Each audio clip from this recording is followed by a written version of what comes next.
every single week, we come on here and talk about the epitome of that go raw fire and peak, known as One Piece.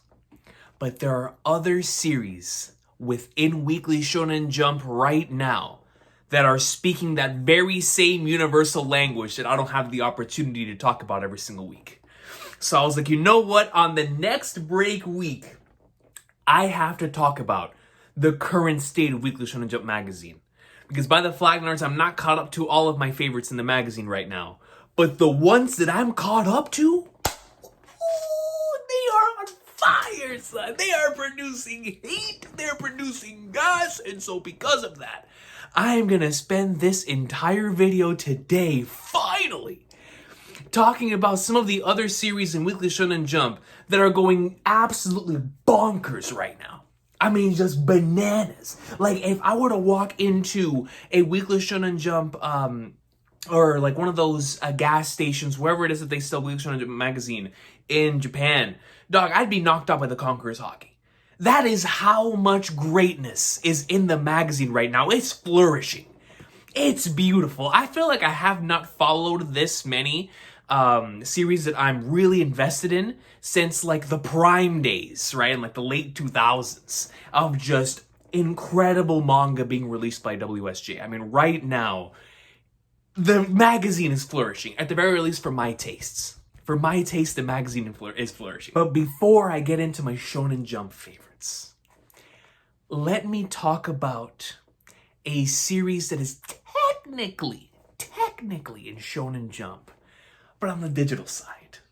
A Shonen Jump Plus masterclass. My beloved Chainsaw Man. Y'all know how I am with this man Fujimoto's greatness, especially with how hard he's been going with part 2. But man, the brother has not missed in so long. I have absolutely adored every single chapter of part 2. The story of Asa Mitaka, and especially after Denji got brought into the picture, and now we're seeing how their interactions and how their journey together, their very small journeys together so far, has influenced exactly what's currently taking place. Man, son, what is currently happening right now, the last like 15 chapters, bro, Asa Mitaka is gonna be generational. Yo, what's currently being set up in the arc we are in?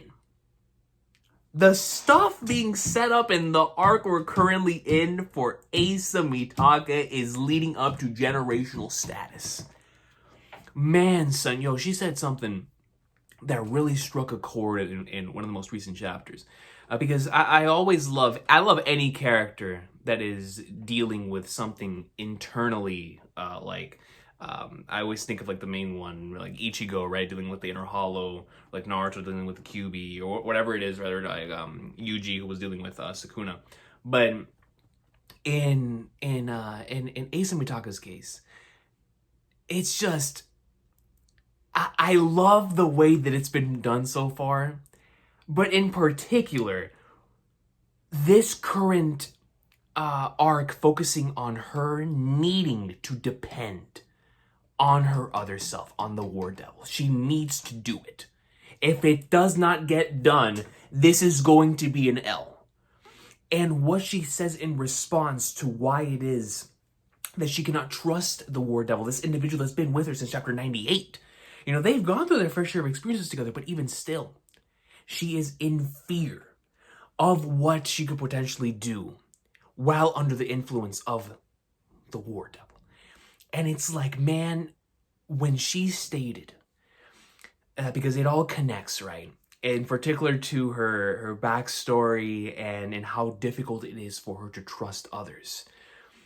She said a line, and I think it was chapter 124, man. I gotta bring this up. This thing, and this is when I knew Asa was gonna be even more generational than what I was anticipating. Because I was like, brother, my goodness. Yeah, it was chapter 124. Dude, look at this, man. Yo. Yo, this is big. see everything turned upside down. And she's like, yo, you can look inside my mind and see right what I'm really afraid of.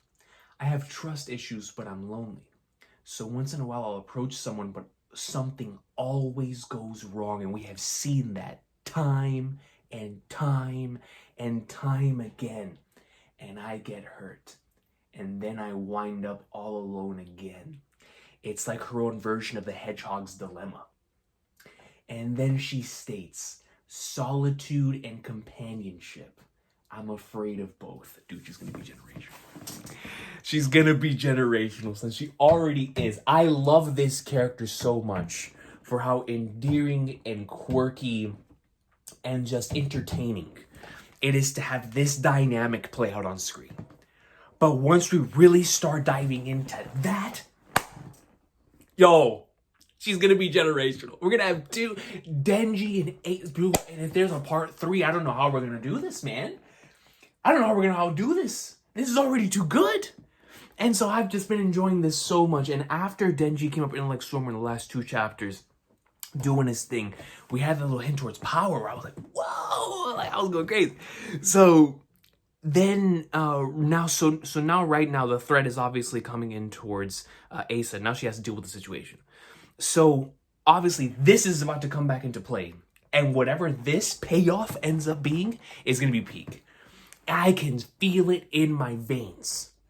There is nothing for me to be like, no, I don't have trust in Fujimoto to not pay this off. The brother has done nothing but showcase that I should have full trust in what he's cooking right now and by the Flagnards he's cooking. By the Flagnards, he is cooking a generational MC here with Asami Dog. I love her character, man. I really, really do. And speaking of cooking, like it's a Food Wars chapter. Yo, like Soma or Sanji. Well, Sukuna.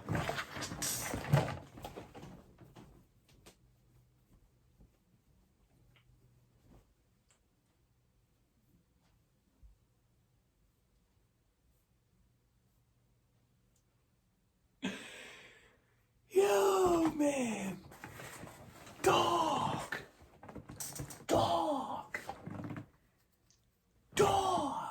It's like, yo, I was already enjoying the culling games. I was enjoying just getting all those chapters dedicated to not only excellent action, but to really dive into the psyche of so many of these characters that are participating within the culling games. You know, it was an arc that, coming off of the Shibuya incident, we were like, man, what in the flying Flagnards could possibly follow this up, right? Like, we've got to get something absolutely incredible to follow up the masterclass of an arc that was, right? And so we've been getting the build up ever since then. Of course, Yuta coming into the picture and whatnot. It was very exciting. But, brother, the past like 10 chapters, from the moment that Sukuna exited Yuji's body until where we are right now, it's been insane, man. It reminds me of whenever Madara showed up in the 4th Great Ninja War, and every single chapter was a treat, where this character that we've built up from the very first chapter, we're seeing what they are actually capable of. And this is with Sukuna being inside of a limited body, or I should say a body that he still has not adjusted to in regards to pulling out all full force cursed energy. The brother right now is nerfed, right? So it's like, man, and I'm seeing this man cook at the highest level.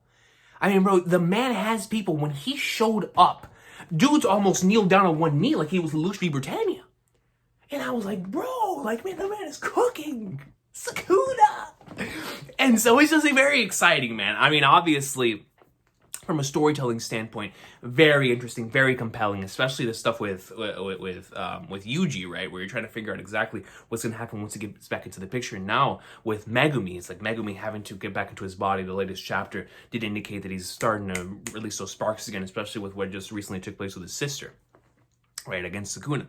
But man, the star of the show right now is Sukuna, bro. The man is just cooking, son. He is on that grill. It's at 450 degrees Fahrenheit, and he's pulling out 5-star classics, all right? So I cannot wait to see what happens from here on out, because just like that legendary Mahito run in the Shibuya incident, yo, Sukuna's having his right now, man. And Sukuna had a legendary run back in that arc too. in that incredible fight that took place midway through the arc, which was one of my favorite chapters in the series. It was just incredible stuff. But right now, we're seeing the man unhinged, just going up in like swimwear, and it's such an exciting time because we've been waiting to see this throughout the course of the story. But I never would have imagined for it to happen in this way.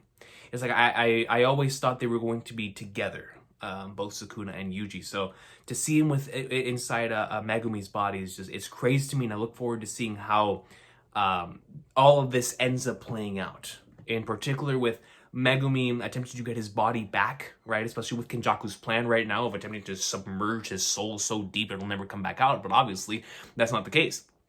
So it's like, what is going to happen there? You know, is it going to be Yuji going up in like swimmer that's going to bring this man back to his senses and potentially get Sukuna back into Yuji's body? Or is it going to be the return of a possible like Nobara or something, right? That really ends up doing... I don't know, man. I don't know, and that's what makes it so exciting and so compelling, each and every single chapter. And so, Sukuna's cooking. We love to see it. And speaking of stuff that we've been waiting to see the entire series, man, Sakamoto Days, bro. Dude, from chapter one, I was like, when we get any type of hint to Sakamoto's flashback, I'm going to be going insane. And it's going to be peak. And this arc has been delivering, right? Or at least this saga that we're in, right? With the X stuff and the Uzuki stuff, right? And so I was really excited whenever we got to see the Order go up in like somewhere. Osaragi. Those Osaragi chapters were just, I mean, they were beautiful. They were gorgeous, right? And her and Nagumo just going up in like swimwear. I was like, yo, injected, right? And so...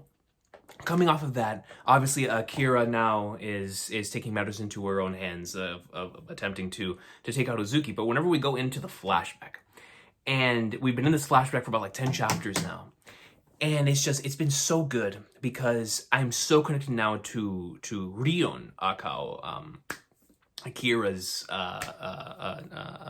aunt. And so it's like, my connection to her now and seeing how this relationship has developed between her, Nagumo, and Sakamoto, but also with Uzuki, right, where we're seeing that slowly blossom throughout the chapters. It's going to make it really tragic when stuff actually ends up popping off, especially with the end of the latest chapter, where we get to see what Uzuki's actually doing here, right? So it's like, okay, now, because at first it started, you know, the hints started coming in for the split personality thing, then it was confirmed, right? Split personality for Uzuki, and now we're seeing like the one main personality thing, because we still don't know. I mean, they're hinting at it, but I don't know exactly what is being cooked here in regards to the split personality thing. Is something that came as a result of this incident, or was he born with the split personality? I have no idea, right? So it's very, very interesting stuff.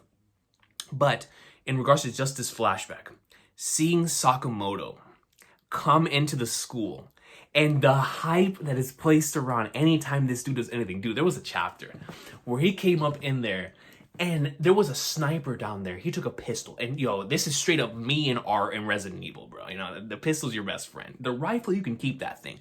I'm sniping with my pistol, bro. You feel me? That's just the way it is. Leon S. Kennedy, that's how we do our thing. And so...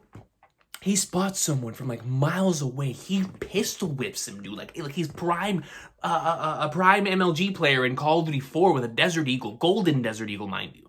I mean, son, he's whipping this thing. He takes it. He does like this wanted thing, you know. Angelina Jolie just, bah! He like curves the bullet, and it hits the sniper right. I was like, ooh, Sakamoto. I was familiar with your game, but I didn't know you were that nasty. Yo, and like, man. Anytime that we get like those skinny Sakamoto chapters where he's just going up like somewhere, it's always hype. But seeing Prime Sakamoto do his thing, and to the point where he leaves even Rion Akao and Nagumo just floored, and like, man, this brother is cooking. Like, he's nasty. Yo, it's crazy. It's crazy. And like, even leading up to this, right, the stuff with Shin was very compelling too, and I look forward to whenever we get out the flashback, seeing what happens there, because obviously this is leading into some climactic stuff. This flashback. Once we get out of this flashback, we're coming out of there as a fan base, ready to see us go up in like swimwear. And it's going to take the collective effort of every single character we've met so far to go on in this Suzuki arc, right? So it's going to be a lot of fun.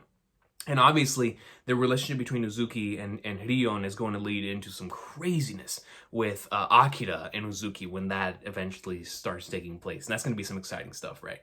But this flashback's just been so much fun. I love flashbacks, obviously. As a One Piece fan, right? Like, that's my jam. So it's like anything that gives me a flashback that I've been looking forward to for a really long time, I'm going to be really invested in. And so this flashback has been great so far. With a lot of fun bits and pieces of lore, seeing, you know, the order and how it was at this point in time, but in particular, the Uzuki stuff and the connection with the main trio, and I appreciate it, man. And just seeing Sakamoto do his thing, bro, it's just, it's like, anytime in the present you saw him do his thing, it was hype, but seeing a prime Sakamoto who is that dude using anything, like there was this one extremely hype section where they were hyping up her, Rion was talking about the fact that 100 times out of 100 times, something like that, if we were in a place where there was items around, I would lose to Sakamoto no matter what. It's like if we were and I had just like a weapon under me, yeah, I'm going up in like swimmer against Sakamoto. He ain't doing nothing against me. But if I am in a place, like in a room like this that has multiple things, I'm losing to Sakamoto. Because it's just, he's so good at utilizing anything as a weapon. And I was like, dog, this man is different. And so I've been really enjoying the flashback so far. It's moved me. It's definitely moved me. And speaking of stuff that's moving me, man, yo, Blue Box, son. Peak Box, the series that has not missed for 96 chapters. Listen, man. Coming off of the Hina arc, Hina is one of my favorite characters to come out of Shonen Jump magazine in recent memory. Anything that Hina does, I am immediately just, I'm in there. All right, that is legit one of my favorite characters in Shonen Jump magazine in right now. Her story is so compelling, man. And like I'm so emotionally invested in her character, especially after her major arc, that I was like, man, I don't know how I'm ever gonna get invested in the Taiki Chinatsu stuff. It hurts. It hurts because I know that's the main thing we're building with this. But I'm just so invested in Hina. I want her to prosper. I want her to be happy. I want her to succeed. But man, the past like 15 chapters has turned on its head, son. Now granted, I'm still a Hina in regards to being a character that I absolutely adore and love, right? But in regards to what's been popping with Chinatsu and Taiki, oh no, bro, the past like 15 chapters, and especially the most recent chapter, no, I'm in. I am invested. I'm there. Yo, Chinatsu Taiki all day, every day. All day, every day, 24/7, 365. I'm there. I'm the bodyguard outside the door. You ain't coming in until you're a part of the squad too. You feel me? I'm like that one dude in that meme where it's like, yo, door open or door closed for your taste. Son, if you ain't on the Chinatsu Taiki thing, no, you ain't coming in. It's reserved. It's reserved out here for the goats. We're reserved. All right, I'm only letting Hina in. Let me tell you. Dude, this entire arc was so special for exploring Chinatsu's character through old girl. I forgot her name. The one that inspired her to play basketball. But her story was so incredible, just seeing how, you know, real life and your career and what you're aspiring to be, the things that intersect to where sometimes it feels like it's fate, it feels like it's coincident, or it feels like it's coincidence, but you can't help how one thing inevitably meshes with the other. The concept of love, seeing how love is breaking over here, how you feel your love for your basketball is breaking over here, right? And it's like, I love how this arc has been showcasing how important these characters are to each other and the relationships that they've created, but also things they believe to be their own weaknesses, like Chinatsu, for example. Her greatest strength is the fact that she wakes up at 5:30 in the morning to get ready for practice and is willing to do that each and every single day after a loss, after a W, whatever it is, because she believes she's so far behind everyone else. That the work ethic is so just dug right into her heart that she's going to keep moving. But what Taiki doesn't know is that it's because of him that she continues to go in as hard as she does, considering that she lost the one person who was making her do this in the first place, right? It's like Taiki took that role. And honestly, elevated it too, because now every single time they leave the house and they have a conversation, he's lifting her up in the same way that she's lifting him up, right? And so it's like it's really nice the way that that's been built up throughout the course of the series, but especially after the most recent reveals, it's like now we understand why it was that he was so necessary at that point in time, right? So I really, really love that, because we see the other characters and how they're constantly questioning Chinatsu and like, yo, why do you do this? You not understand that we don't love basketball, or at least not that we don't love basketball, but we aren't willing to put in the same amount of work that you are. And it made her question it too, right? And she even had a moment where she looked down at the clock after 5:30 and it's like, yo, should I really be doing this? Even has a conversation with someone else, right? It's like, yo, have you ever thought about skipping practice and stuff of that nature? And that was originally brought up as an idea through Old Girl in the flashback. Like, yo, have you ever thought about skipping practice to play some video games or whatever?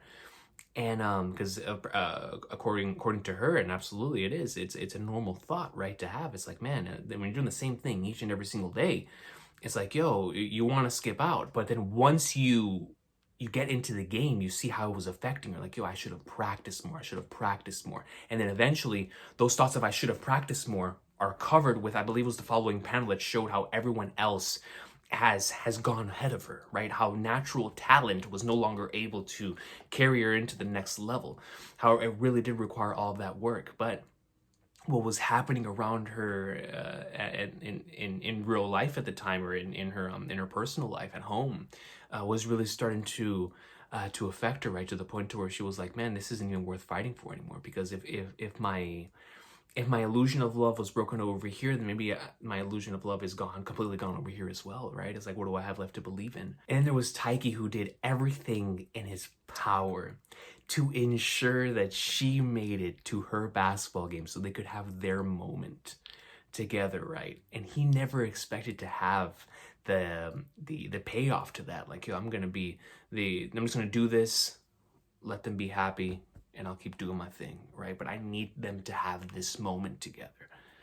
It led to some peak, man. It led to some peak. So it was really beautiful to see them not only reconnect like that after seeing the flashback, but also that flashback really allowed me to see those three characters, but in particular our two main protagonists, in a completely different light in regards to what they not only mean to each other, but how they serve to fill in what the other really, really needs at this point in time. And once I saw that, I was like, nah, I'm in. Like, it's that is romance to the 10th degree, right? Like that is really what makes it move and what makes it work. And so we're seeing that being cooked at the highest level right now. But that story was just so good. It was so good, man. It was so good to the point to where, even though every time I saw Hina and I saw her in front of Taiki, my heart hurt. I was like, Flagnards, I understand. I get it. I understand. So, but man, it's just the series has been so special and so meticulous about the way the story's been crafted up until this point, that I honestly just can't wait to see where it goes from here. There's so much potential for greatness, for continued greatness, because it's been so good. But the series just continues to excel and elevate at every opportunity that I love it, man. I really, really do. And I look forward to the anime coming out one day so that more people can get into the greatness, because Blue Box is special. It's really, really special. And speaking of special, speaking of special, man, I wanted to save this for last.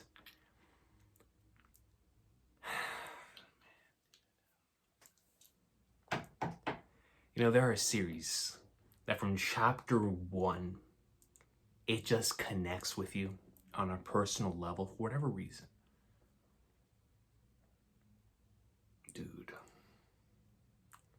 Akane Banashi, man. If there's any series that speaks to me on a personal level in this magazine, in a different type of way, but in a similar type of way that it resonates with my soul as like a One Piece, it's this one, man. It's just this series takes my two loves. It does. Actually, it might even take three. It might even take three, man. Yo, it takes my love of storytelling, my love of writing. It combines it with the Weekly Shonen Jump formula, and also with performance art, man. And it just, I don't know how this concept came to be, but I am so glad this series exists, man. It has been an actual tool of inspiration for me on a personal level. Each and every single time that I go and sit down on my computer in an attempt to create something, after reading one of these chapters, it hits different, man. It hits different when you're seeing a character like Akane, who knows intuitively, right, this is what she wants to do, but she doesn't have the skills necessary to be able to reach the very top, right? She has the love and she has the passion for it, but we need to see her progress in order to get to that point, right? And so when you get to towards the beginning of the series, right, and you see the introduction of Rakugo as a concept, what it is to her first and foremost, and most importantly, but how it can be its own thing depending on the person, how different people have different ways of telling the same story, how the same story means different things to different people, and that allows them to tell their own variation of that story. Right, it's like the essence of storytelling, right, where we all have different parts of the hero's journey to say, right? Like we all have different things, whether it be in the superhero genre or in the crime or in drama or in romance or historical. You know, there's so many different archetypes that each of us as storytellers have different ways because of our own personal experiences for us to explore and tell those things out to the world, because it's a part of us, it's a piece of us, right? And so as the series has progressed, it's been a main focus on that. But not only that, it's on what it requires to be able to do something like that, getting out of your comfort zone to learn things that you originally were not planning on learning, right?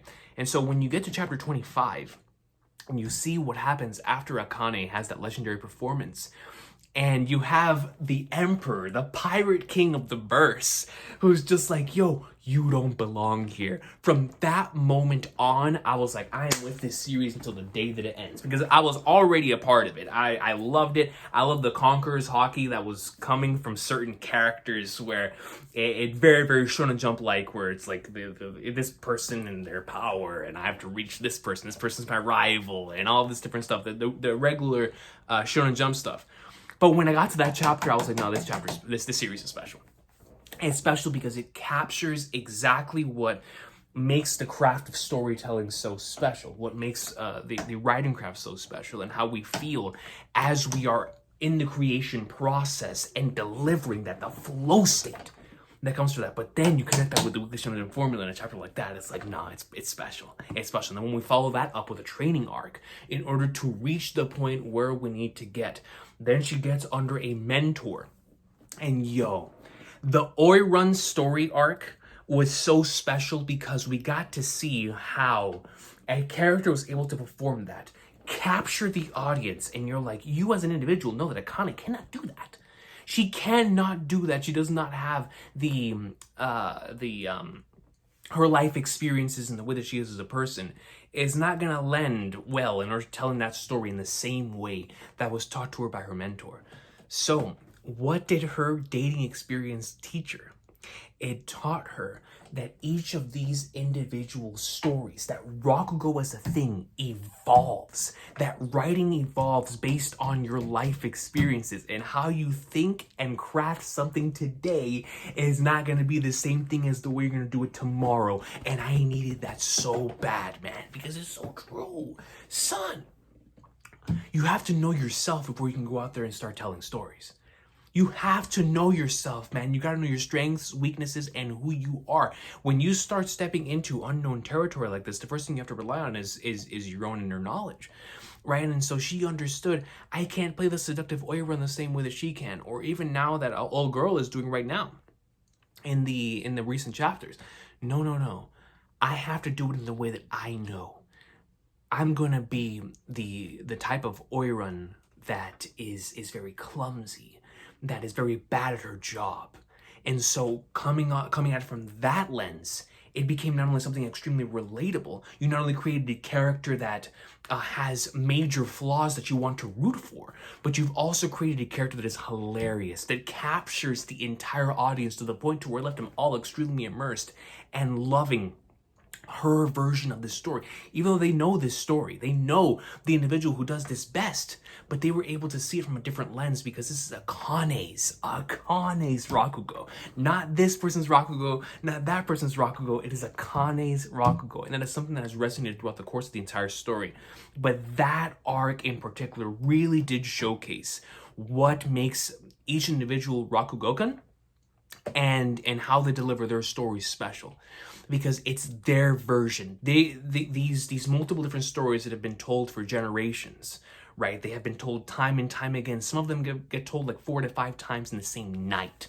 But it's all about how you come at it in your own perspective, because each and every single person is different, which is why Rakugo will endlessly be entertaining, because every single person comes out with a different tone, a different perspective, a different way of delivering certain lines. Even when it comes down to the cadence in which they state these words, all of it is different and can have an effect in the immersion that comes of it. And it's like all of this was just speaking my language, man. And so just, I love that because it carries the principles of what makes a Weekly Shonen Jump manga so special, but also just personally really inspirational as well. You know, leading into what makes you unique. And honestly, what a lot of people may see as a flaw, like in Akane's case, right? Sure, she may not be able to pull off something seductive. And honestly, in the most recent chapters, we see how whenever she sees one of her rivals be able to do it so effortlessly, or at least the way she sees it to be effortlessly, obviously it took her a lot of hard work to get to that point, but she sees this individual being able to accomplish something that she was not able to accomplish, that fires her up. She's like, yo, I couldn't do that. But she knows that one day she can. She already said it. One day, she's going to come at this story, the fetching tea story, in a different light with life experiences. But today's not the day. Today's not the day, man. And so I'm going to give it all that I have based on what I currently have, right? But one day, all of these stories, based on the stuff that I go through from here on out, they're all going to change. And that was like the biggest thing that she's learned in the story up until this point, is how where she is at this point in time can lead into, right, what you're currently creating. Because if you're not pouring what's currently happening around you, if you're not pouring how you currently feel into your story, I remember Tarantino said this one time, it's like, is it really worth telling? Because you might be lying to yourself here. You might be closing off a certain part of your heart and not being completely honest with your work. But when you are pouring every single ounce of yourself into your work at that point in time, inevitably is going to be something that is not only extremely important to you, but it's going to be a reflection of where you were at that point in time. And Akane, and just the series in general, does a great job of showcasing this, especially since it is a combination of the writing craft, right, and in the storytelling process, but also in performance art. So it's like this medium of Rakugo is capable of capturing so much, right? When it utilizes your ears and your eyes to the point where you see someone performing this in front of you. But when they get you so immersed, and the way that they get you so immersed to the point to where you see a completely different landscape, as if this story was actually happening before your very eyes, even though there's only one person acting this out, different voices. It's just such an amazing concept, and I love it. I obviously, because of other Japanese media, Rakugo is something I've always known, right? But seeing it done in this way and in this formula connects with your boy, man. It really, really does. And so this one hits. All of the manga that I brought up in this particular video, I absolutely love and adore and has been an incredible part of my Shonen Jump experience in the past couple of years. But this one in particular connects with me on such a personal level that I can't help but love it in the way that I do. It's just, I don't know, man. I don't know. It's hard to explain. It's hard to put in words. But I really enjoy Akane Banashi, man. I do. I enjoy the concept. I enjoy the rivalries. I enjoy the performances. Everything. I mean, dude, look at this, man. There was... I took a screenshot of it, of how incredible it was. Where's the screenshot? Here we go. I mean, just, dude. The same way that you treat people differently depending on how long you've known them. I'm sure that as time goes on, I'll develop a different view of the Oiran's mindset and see things I couldn't see before, which will change my relationship to the story and how I perform it. My fetching tea is a story I'll know personally for years and years to come. In other words, it'll be my friend. I can't tell if she's exceptionally smart or exceptionally dense. Both are good. Adding an extra layer of credibility to the story. At this point in my life, I may not have the bewitching allure of Master Urara, or the ability to tease and flirt with men. But because of that, I know how it feels to be an Oiran who's a screw-up. The story is your friend. When you are true to yourself, the story takes on a new life. Peak fiction. That speaks my language. That is peak. When I see that, when I take off my glasses and see with my own two eyes, which I can't see with my own two eyes without my glasses, but when something is that bright and that beautiful, how could I not see it? That's peak. That speaks my language, man. And so when we have something like that cooking in the magazine, I can't help but be excited for it. I love it with every single fiber of my being in the same way that I do all the other series that I've talked about here. And it was a pleasure, man, to be able to finally get all this stuff off my chest. I have been holding this in for each individual story because I don't have the opportunity to come on here and talk about these series every single week, man, even though I really, really do enjoy them. And these are just the Weekly Shonen Jump series. I need to make another one of these videos for the stuff I've been reading outside of Shonen Jump that have been going absolutely bonkers. So, Shonen Jump's in a great place.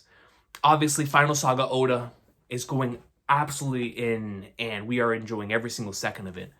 But alongside Oda within the magazine are these incredible authors doing their thing, man. And I've been loving it. I've been enjoying all of these series and where they are at this point in time so much that I look forward to seeing how the rest of the year goes, because this could be an all-time year for all of these series. And it's such an incredible time to be a fan of Weekly Shonen Jump manga, man. It's really, really exciting. It's really, really exciting. And so let me know if you've been following any of these series in the comments down below. Of course, if you're not, there was a lot of spoilers here, so I apologize if you watched any of this. I mean, there's going to be a spoiler warning at the beginning, but hopefully none of you watched the sections that you aren't caught up to. And if you did, well, I hope that the ramble caused you to gain some sort of interest in wanting to check these series out. And so please let me know how you feel about these series in the comments down below. I look forward to reading all of that, man. But until then, I will see y'all next time.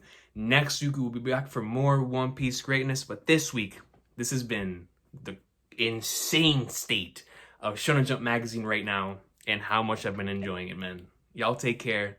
Dude, man. So, it's generational, bro. He's the Mitaka.